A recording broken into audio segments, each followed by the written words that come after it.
Hello guys, magandang araw. So meron tayong ayusin ngayon guys. Ito isang lead bulb with Bluetooth amplifier. Ito siya guys, yung amplifier niya. So ang problema daw nito guys ay nawala ang kaniyang sounds. Umiilaw naman itong kaniyang LED light. Ito siya, umiilaw siya. Ito mga LED light niya to guys. Pero ang problema daw nito ay hindi na mag-sounds. So try natin siyang supplyan guys.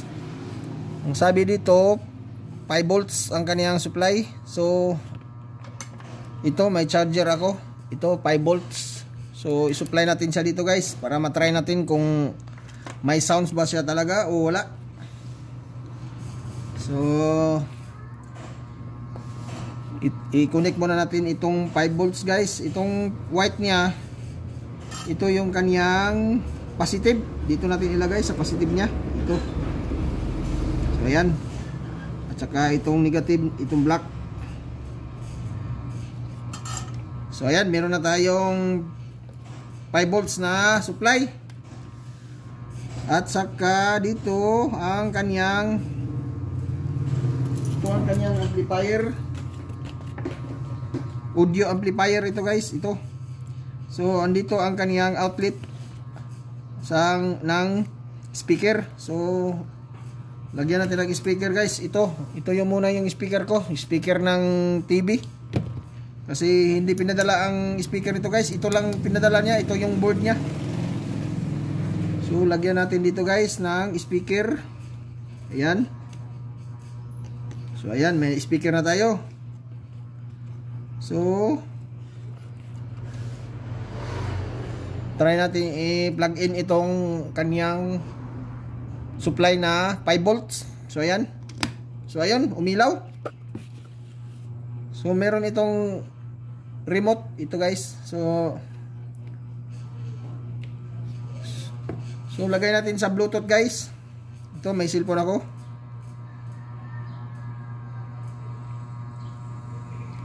So ayan. Naka-connect na siya. Connect na GM-008. So ayan, try natin i-sounds. So ayan, naka-volume na siya. Full volume na siya guys, pero wala siyang sounds. So ito yung problema niya. So ito yung aayusin natin guys. So hawakan natin yung kanyang IC.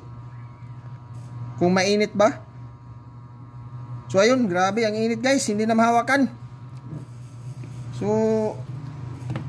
tanggalin muna natin, baka lalong masira. Umiinit itong IC niya guys. So ibig sabihin nito, shorted to guys. Tanggalin natin to siya guys. Tanggalin natin itong kanyang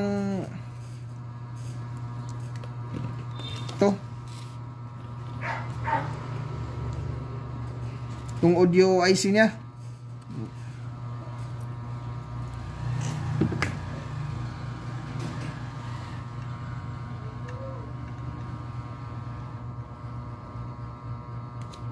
Ayan, tanggal na siya.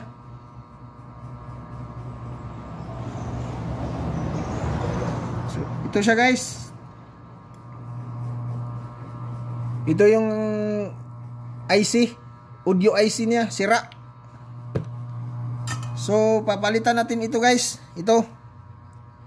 Hahanap tayo nito kung meron tayo nitong pamalit. Tingnan ko muna dito guys. So wala akong nakita na IC guys. So ito na lang ang gagamitin ko guys, itong mini audio amplifier. So katumbas din ito ng audio IC guys. So ang kailangan nito guys 5 volts, ito siya. Ito 5 volts, ito yung positive niya, ito yung negative niya. So dito yung kaniyang signal na ikukunik natin dito sa kaniyang IC, sa tinanggal natin kanina dito, yung tinanggal natin na IC niya. So dito natin yan i-connect yung isa dito para yung maging signal niya. At saka ito yung out, yung speaker niya guys, left and right. So iwa-wiring ko muna siya guys. So ito na guys, na-wiring ko na siya. So ikabit na natin siya guys. So unahin natin itong kanyang 5 volts. So dito tayo sa kanyang dito tayo magtatap sa kanyang 5 volts. Ayan. Ito yung positive niya, ito. So ayan, positive niya yan, positive. Ang negative niya ay ito. Tanggal pa yung negative niya, natanggal pa. So ayan. Tanggal yung negative niya guys. So hinangin natin ulit. Masyado kasing manipis yung wire niya. So ayan.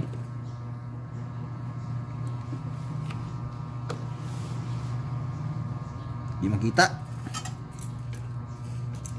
Lagyan natin ng lead ang kaniyang wire.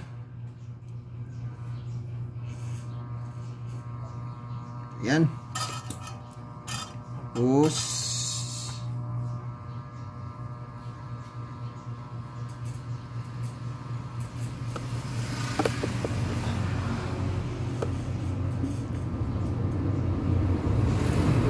ayan. Tanggal kasi guys. Tanggal yung wire niya. Ibalik natin ito sa kanyang lagayan.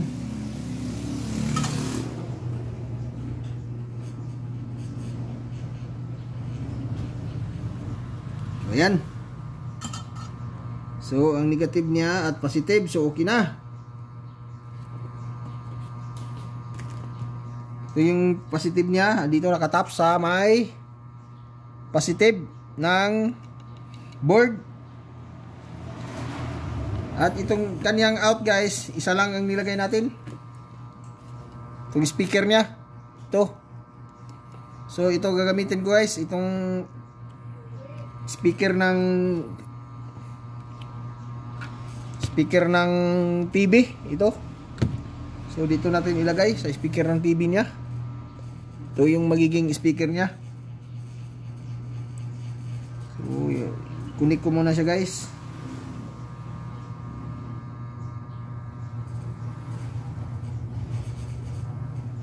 Ayan.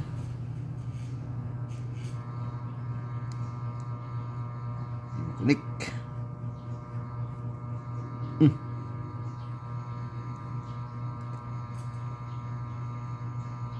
Hindi ako na lang ihinang ito guys para testing lang muna kung gagana ba siya. So ayan. So nakakunik na yung speaker. Ito yung importante guys, ang signal niya. So para malaman natin guys, isaksak muna natin siya. Ayan, umilaw na siya. Lagay natin sa plus para hindi tayo masilaw. Pwede rin natin i-off ang ilaw guys.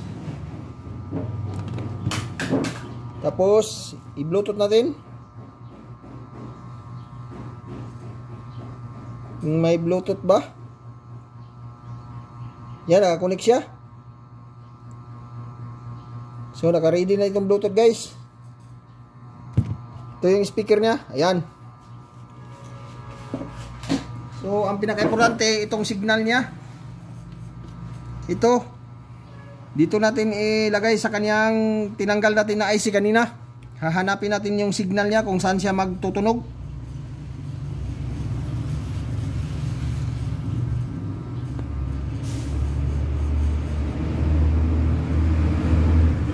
Tanggal yung speaker natin. Ulitin natin, ulitin. Tanggal ang speaker. Ayan. Oh, ayan, may tunog na siya guys, oh. So ibig sabihin naka-connect na yung amplifier natin. So hanapin natin yung signal dito guys kung saan siya tutunog.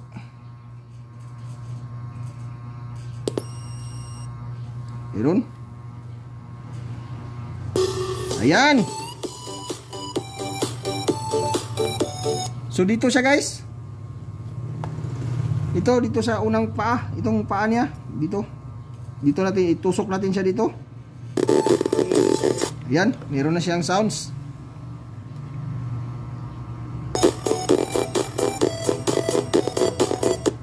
Yan. Pwede rin dito sa kabila.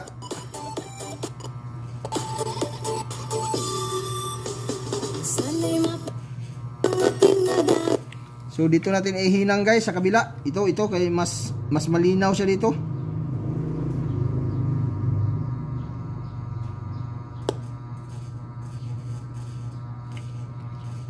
So ihinang ko muna siya guys.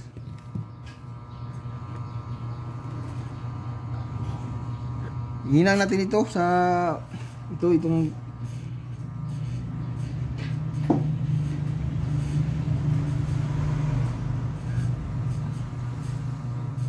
yan. So try natin kung magka-sounds ba siya. So ayan, grabe naman yung ilaw niya, lakas. I-off muna natin.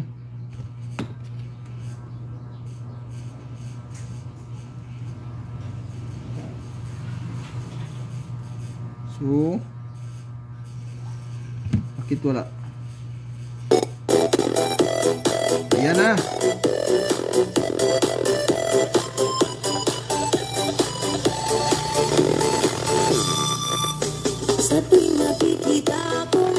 So okay na siya guys, may sound na siya.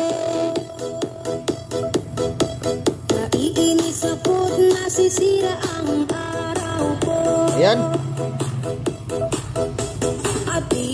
Ito yung signal niya guys. Dito yung signal niya.